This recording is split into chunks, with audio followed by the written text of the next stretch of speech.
Como le comenté desde temprano, pues ya quedó expedida la reforma constitucional que va a volver inimpugnables las reformas a la Constitución que haga el Congreso de la Unión, y de ello vamos a platicar esta mañana con José Elías Romero Apis, nuestro compañero y amigo con quien hablamos en este espacio todos los viernes. Pues querido Pepe, ¿qué significa un Congreso pues tan poderoso y sin contrapesos? Buenos días, Pepe. Buenos días, Pascal. Esto es muy desconcertante realmente.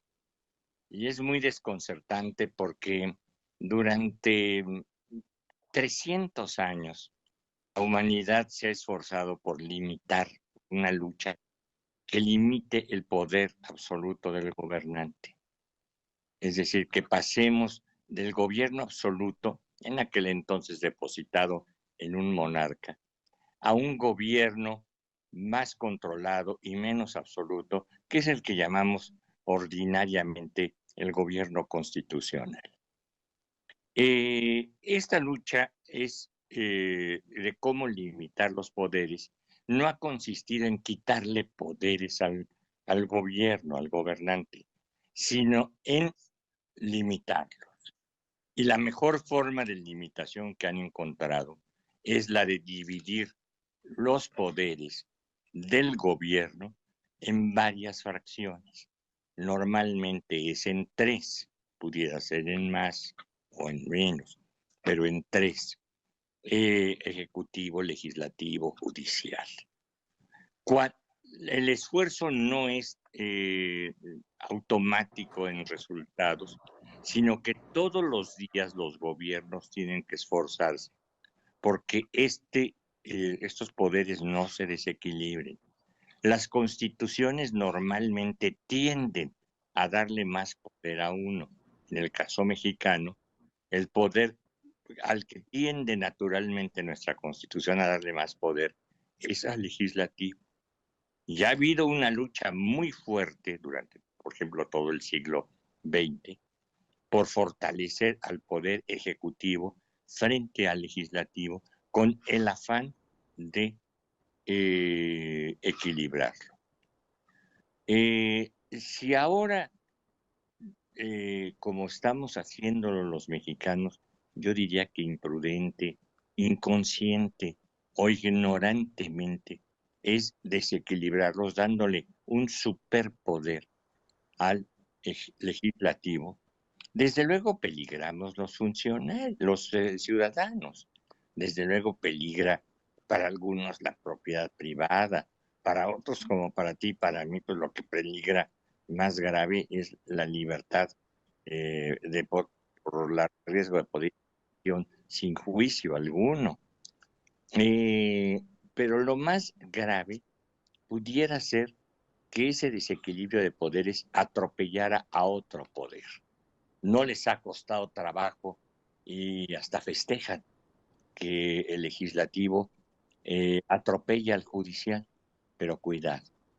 El legislativo, una vez, como los tigres, una vez que prueba la sangre, ya no vuelve a gustarle la leche. Y entonces lo que ha sucedido, y nos lo ha enseñado la historia, es que va contra el ejecutivo, va contra los presidentes. Y entonces es ahí cuando corre un grave peligro la estabilidad de que se convierta en un superpoder con grandes dotes de capacidad legislativa, de reforma constitucional y de no impugnabilidad por ninguna vía. Ahorita ya le quitaste incluso al presidente la posibilidad de alegar contra el Congreso.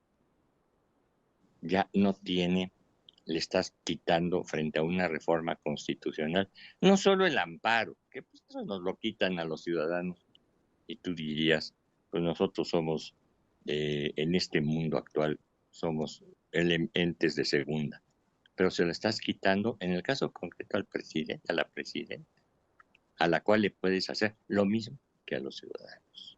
Hoy O en sea, día. tú sientes que el Ejecutivo es uno de los perdedores en esto que acaba de pasar, la reforma judicial y la llamada reforma de supremacía constitucional.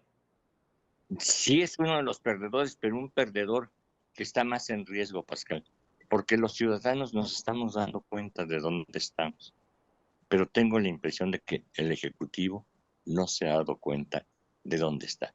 Lo veo festinando, festejando lo que está sucediendo y no se da cuenta que le están apuntando en un paredón. Eso. Y además, digo, podemos recordar etapas de nuestra historia de un legislativo sometido al ejecutivo, pero también ha habido etapas de la historia en que el ejecutivo ha estado sometido al legislativo. Y me acuerdo perfectamente de la presidencia corta de Pascual Ortiz Rubio. Ah, bueno, sí, sí, sí, eran, ha habido esos momentos, el siglo XIX, tú lo has mencionado, Sí, está muy lleno de esas, eh, eh, digamos, excesos del legislativo en contra del sí. ejecutivo. Es decir, la remoción de presidentes, el desconocimiento de los mismos, que el Congreso desconoció a tal o cual presidente. En México lo vimos mucho, en Sudamérica. Sí. Es una característica muy frecuente de los regímenes parlamentarios, que el Congreso y el Parlamento es tan poderoso que Uh-huh. quita y pone al gobierno en el momento que quiere, con el simple llamado voto de censura. Sí. Este, Bueno, pues ahí estamos perdiendo la comunicación con José Lío Romero Apis. Bueno, muchas gracias a José Lío Romero Apis por este comentario. Creo que es muy importante el apunte que él hace. El riesgo para los ciudadanos, pero también para el Ejecutivo. Pepe, muchas gracias por estar con nosotros como muy, todos los viernes. Te mando un abrazo. muy buen fin de semana a todos, Pascal. Gracias, muy amable.